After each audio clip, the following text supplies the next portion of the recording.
नमस्ते नमस्ते डॉक्टर साहब। नमस्ते। कैसी तबीयत आपकी? बस आपकी कृपा है साहब। गुड।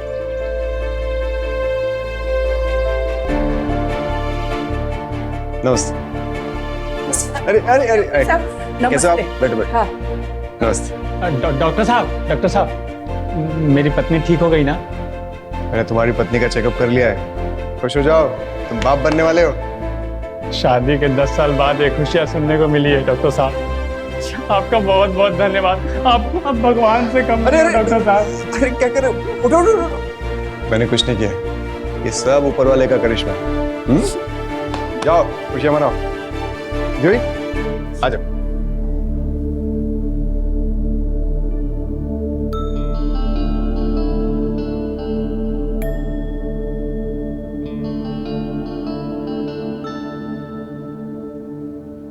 हाँ जी लाओ। डॉक्टर, ये है मरीजों की लिस्ट और उनकी प्रॉब्लम्स।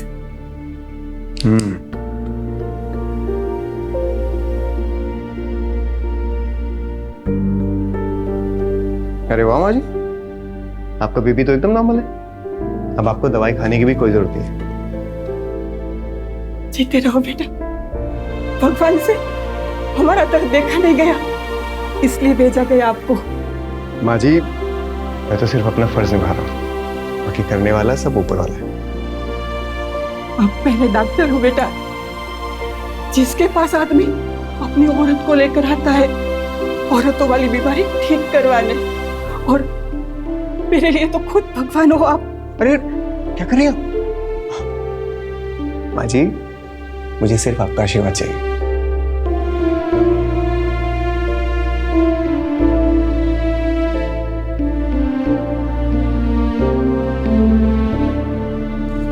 डॉक्टर, वो नम्रता के गहने बिके क्या?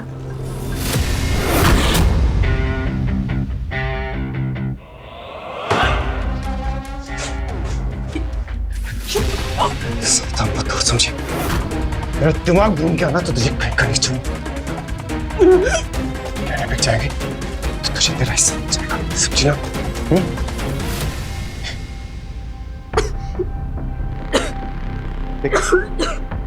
गुस्सा दिला दिया ना तुम?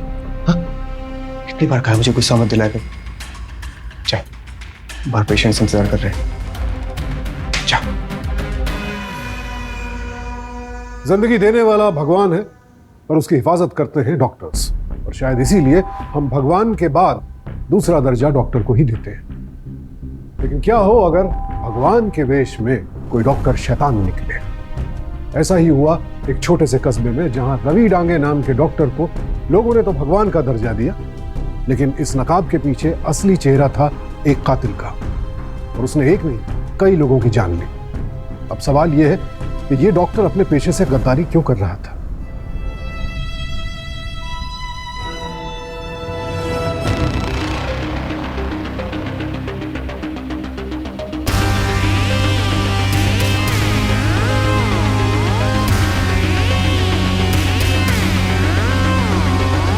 अरे तू रेडी नहीं हुआ अभी तक? राजेश, स्कूल नहीं जाना है? माँ, आज हमारा कोई दोस्त स्कूल नहीं जा रहा है, आज हमारा बाहर खेलने का प्लान है। कितनी बार समझाया तुझे? मन लगा के पढ़ाई लिखाई करेगा तभी तो अच्छा डॉक्टर बनेगा, और हमारे यहाँ पे डॉक्टर्स को भगवान माना जाता है। माँ, अभी क्या बार बार सेम बात बोलती हो? मैं बनूंगा ना डॉक्टर। ये ऐसे डॉक्टर बनेगा तू? हाँ, ये नशा करके डॉक्टर बनेगा तू? माँ, ये मेरा नहीं है। ये माँ से झूठ बोलेगा तू? माँ से झूठ बोलेगा अपनी?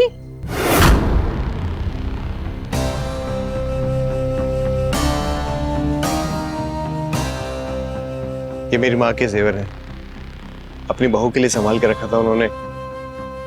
अब मुझे ऐसे समाज सेवक से कौन शादी करेगा? अब तो सोचा ऐसे भेज दूं। आप ठीक से चेक कर लीजिए। क्या बात कर रहे हैं डॉक्टर साहब? आपने कह दिया, हमने मान लिया। बताइए कितने पैसे लेंगे इनके?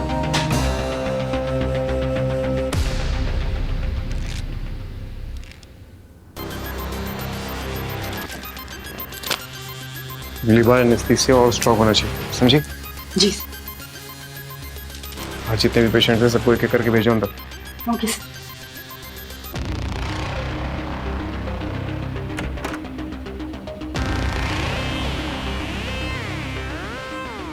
आ जाओ। नमस्ते डॉक्टर साहब।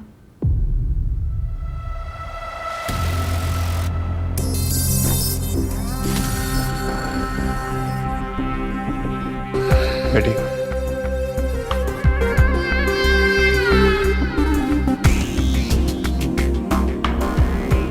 जी बताइए। डॉक्टर साहब, पिछले 1 हफ्ते से मेरे पेट में दर्द है। आइए चेक कर लेता हूँ।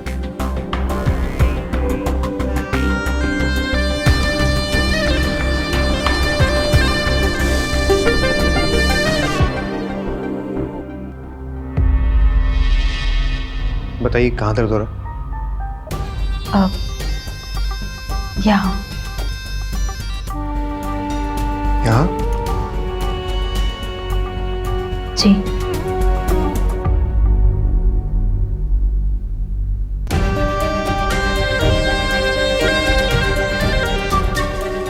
डॉक्टर साहब, बाहर मेरे पति है, अगर वो आ गए तो?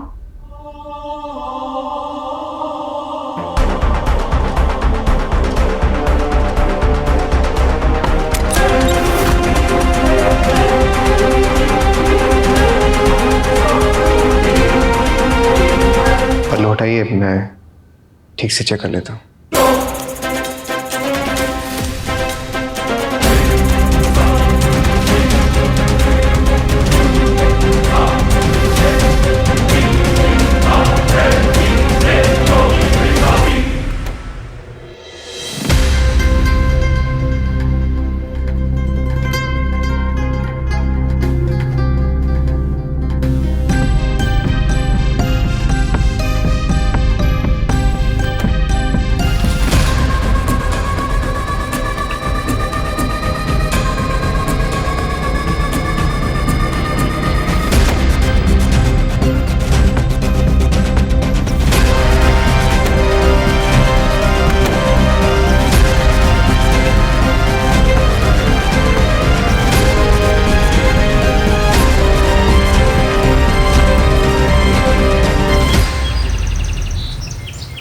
आपकी एक पेशेंट है, नर्मदा तांबे, क्या पहचानते हैं इसे?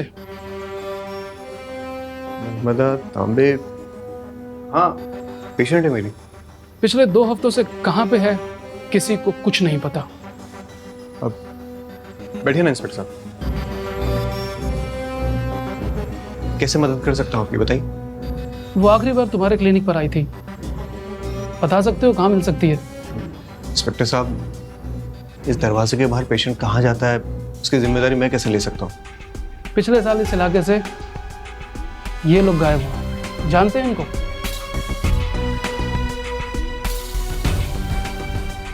शायद इनमें से कुछ को जानता हूँ।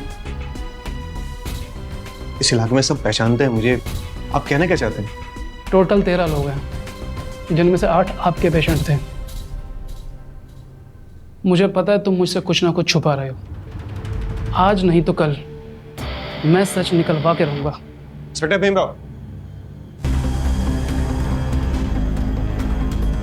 देखिए, मैं मानता हूँ मेरी आरटीआई कंप्लेंट की वजह से कुछ पुलिस वाले सस्पेंड हुए थे, लेकिन इसका मतलब ये तो नहीं ना मेरे उन सबसे परसों दुश्मनी है। चैन से क्यों नहीं जीने देते लोग मुझे? माँ, क्यों नहीं चैन से जीने देते? क्या तकलीफ है उस भीमराव को? बताइए ना माँ। हालांकि कुछ लोग गायब हुए, मैंने मारा उन्हें, लेकिन मैंने क्यों मारा कोई नहीं पूछता। देख देख माँ, देख कितना अकेला हूँ यहाँ पे। कैसे अकेलापन दूर करूँ अपना? पता प्यार से तो कर सकता हूँ ना माँ। क्यों नहीं समझते लोग मेरे प्यार को? प्यार को क्यों नहीं समझते?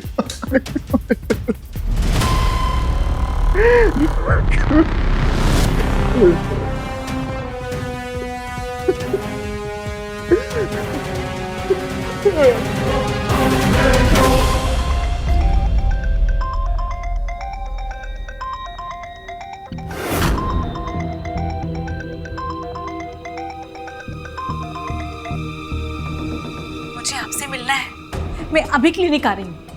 अरे लेकिन क्लिनिक तो बंद।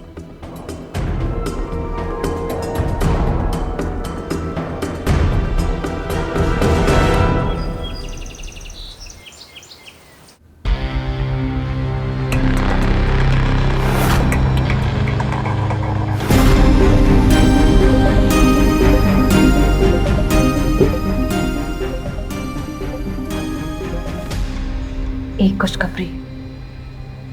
खुशखबरी?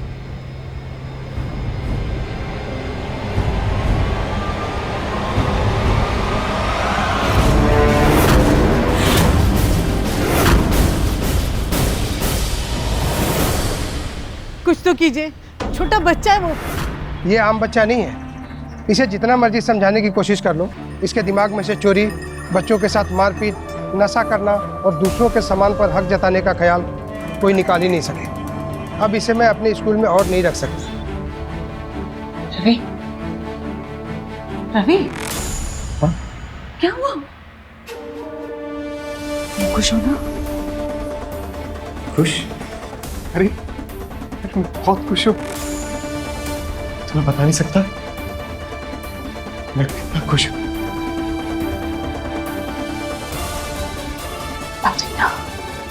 मैं ना अपनी इस शादी से तंग आ गई हूँ। अपने पति को डिवोर्स दे देंगे, हम दोनों शादी कर लेंगे। मैं हमारे बच्चे को एक साथ बड़े होते देखना चाहती हूँ। तुमने बिल्कुल सही कहा, लेकिन तुम्हें पता है ना इस छोटे से शहर में लोगों की सोच कितनी छोटी है। हाँ, पता है ना तुम्हें, सब सोचेंगे कि तुमने अपने पति को धोखा देकर मेरे साथ ये सब। तो क्या करें? हम एक काम करते हैं, हम शहर छोड़ के कहीं दूर चले जाते हैं। पागल हो गए? तुम्हारा काम, ये क्लिनिक, सब कुछ छोड़ के? तृप्ति, तुमसे ज्यादा जरूरी और मेरे लिए कुछ भी नहीं है, कुछ भी नहीं। इस सब का क्या है, दोबारा कहीं और सेटअप कर लें। हाँ, तो बस कुछ पैसे और गहने लेकर फार्म हाउस पे आ जाए। मैं सारी तैयारी करके रखूंगा। सच्ची? सच्ची।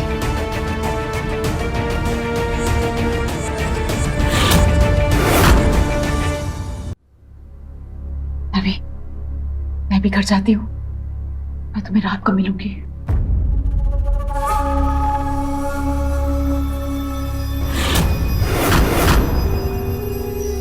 जूही,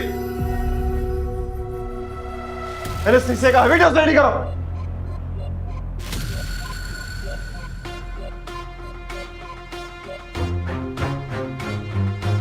ये सब क्या है? ये सब क्या है? मरने के बाद कितने पाप करवाएगी तुम मुझसे? देख, तेरे सपने को पूरा करने के चक्कर में कितने लोगों को मौत के घाट उतारना पड़ता है मुझे। मैं जानता हूं, मैंने बहुत लोगों को मारा है, लेकिन मेरा इंटरेस्ट सिर्फ उनकी जवानी और उनके गहनों में है। देख, मैं मानता हूं सबको मारने में मुझे बहुत मजा आता, लेकिन इन सब में ना गलती सिर्फ तेरी है, तेरी। ये देख रहे हो, ऐसे साइन जॉन्डिस के लक्षण होते हैं। सर, ऐसे केस पे एल्विसिन भी एक अच्छा ऑप्शन हो सकता है ना? तुम्हारी यही बात मुझे बहुत अच्छी लगती है। होमवर्क करके रखता है पूरा। हाँ, कंपाउंडर होके इतना अच्छा काम करता है। थोड़ा पढ़ लिख लिया होता तो आज डॉक्टर बन जाता और तुम्हारी माँ का सपना भी पूरा हो जाता। सर, वो तो मैं बन के रहूंगा। कैसे बन के रहेगा? अरे उसके लिए डिग्री चाहिए। तू ठहरा 8वीं फेल। हाँ, तू मुझे डॉक्टर बन बोल के परेशान करती ना, मैं इन सबको मौत के घाट उतारता हूं।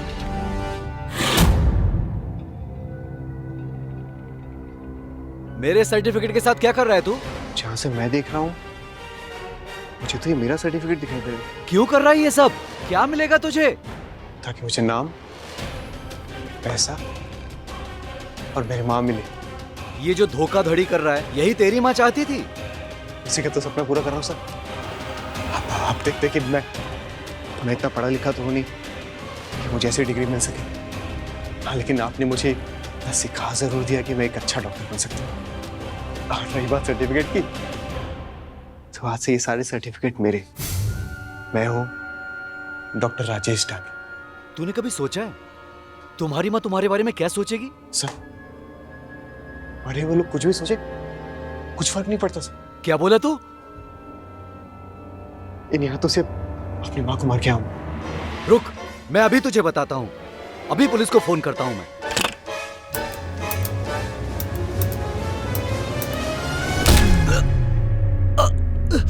एनेस्थीसिया तुरंत काम करता सर। आपने तो सिखाया था। हाँ?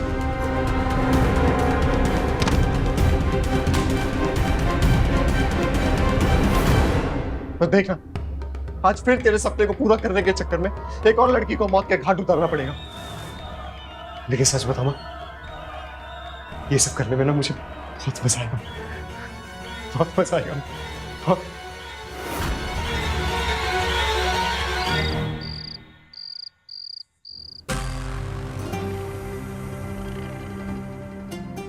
रवि मैं तृप्ति,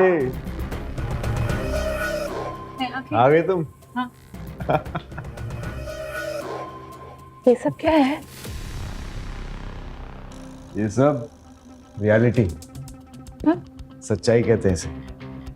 मेरे पास तुम्हारे लिए एक सरप्राइज भी है। सरप्राइज? वो क्या?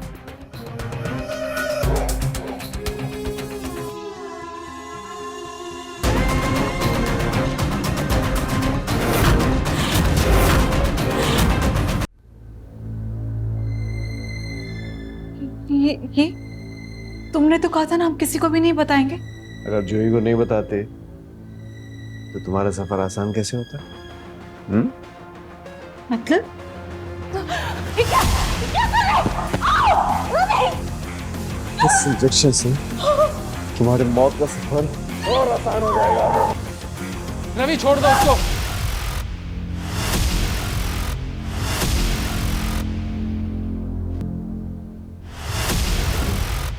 कहीं के मुझे तुम लोग। गुड जॉब तृप्ति, तुम्हारी मदद के बिना इसे पकड़ना बहुत मुश्किल था। तुम्हें नुकसान पहुंचाने नहीं बल्कि तुम्हारी जान बचाने आया हूं। मेरी जान को क्या हुआ? जिस आदमी से तुम अभी मिलकर आई हो, डॉक्टर रवि, पुलिस को शक है कि वो एक सीरियल किलर है। क्या बोल रहे हैं? उसे तो लोग भगवान मानते हैं। भगवान के वेश में वो सबसे बड़ा हैवान है। और यही नहीं, सच कहूं तो वो एक डॉक्टर भी नहीं है। ये देखो। मैंने सोचा था कि पुलिस को तेरी सच्चाई दिखा के तुझे यहाँ से लेके जाऊंगी, पर तू तो सच में हैवान निकला। लेके चलो इसको, लेके चलो।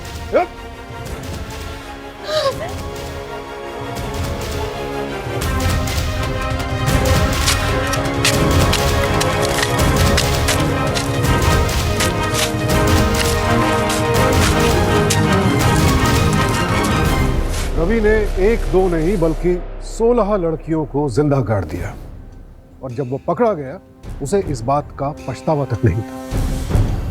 क्रिमिनोलॉजिस्ट के मुताबिक रवि डिसोशल पर्सनालिटी डिसऑर्डर से ग्रसित था और इस वजह से उसका आपराधिक व्यवहार बचपन से ही नजर आने लगा था। अपने स्कूल में चोरी करते हुए पकड़ा गया और पकड़े जाने के बाद उसने न सिर्फ अपने गुरु बल्कि अपनी मां को भी बेझिझक मार डाला। ये जरूरी नहीं है कि डिसोशल पर्सनालिटी डिसऑर्डर से ग्रसित हर व्यक्ति सीरियल किलर बन जाए, लेकिन रवि के अंदर इसके साथ साथ साइकोपैथी के लक्षण भी थे और इसीलिए उसे दूसरों को तकलीफ पहुंचाने में, दर्द पहुंचाने में और उनकी जान लेने में खुशी मिलती थी। ये केसेस आप तक पहुंचाने के पीछे हमारा मकसद है कि आप देखें, समझें और खुद को रवि जैसी आपराधिक मानसिकता वाले लोगों से बचा सकें। सावधान रहें।